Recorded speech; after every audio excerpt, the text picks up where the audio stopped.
Magandang araw mga kababayan, update ulit tayo ngayon dito sa Barangay 313. So hanggang ang laki na ng binawas.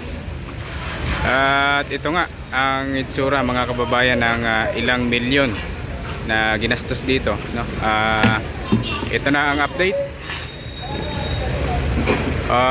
Halos matapos na itong tibagin mga kababayan. Mga poste na lang ito, mga yung pundasyon na lang yung tinitibag. First floor and second floor na lang to ang natitira ngayon dito mga kababayan.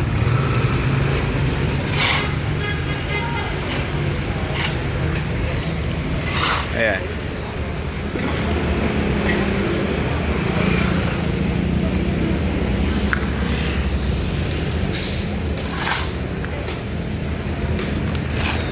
Second floor, ito ang second floor.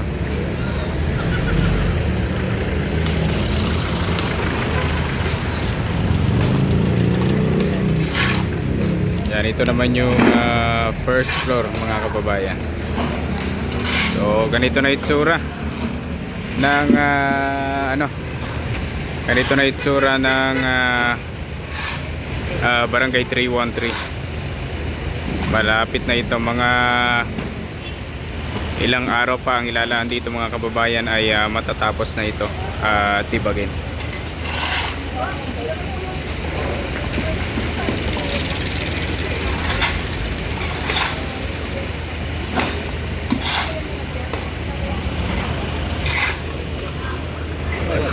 Uwi na.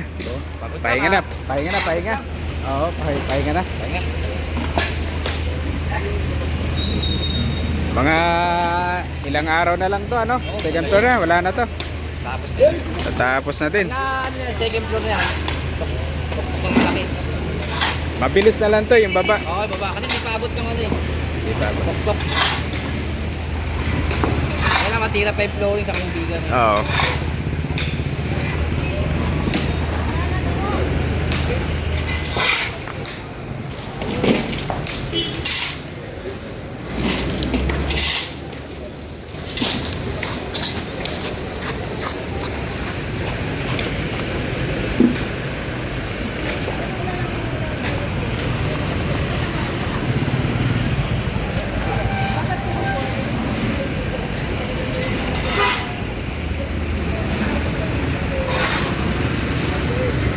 So ito, nakikita po natin ay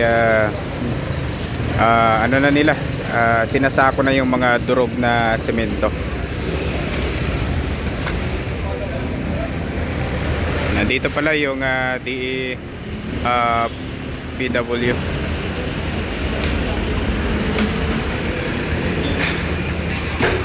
And wala na dito yung crane at uwian na kasi ngayong oras.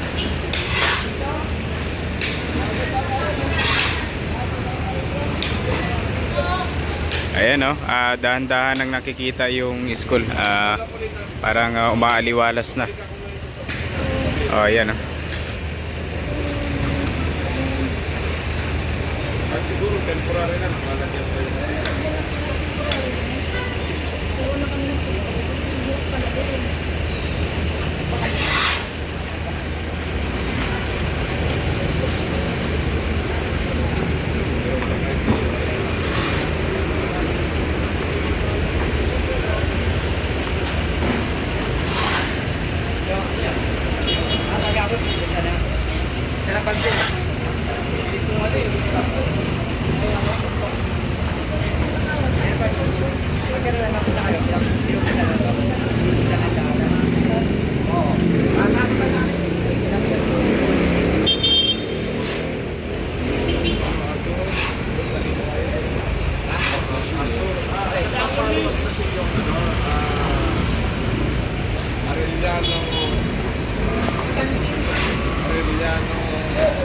High School.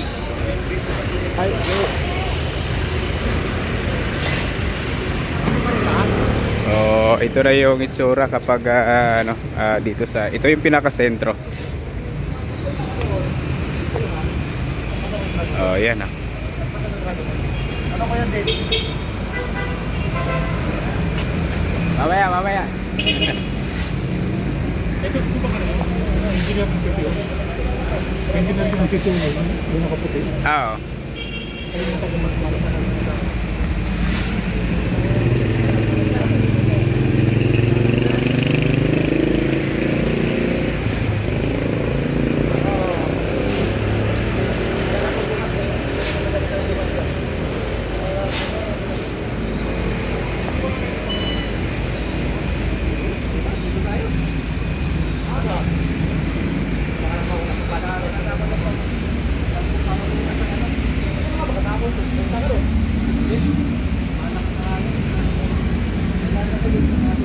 Sobrang ano lang, sobrang liit lang ano. Sobrang liit lang ng bangketa yung size talaga nito na ang ano barangay na to.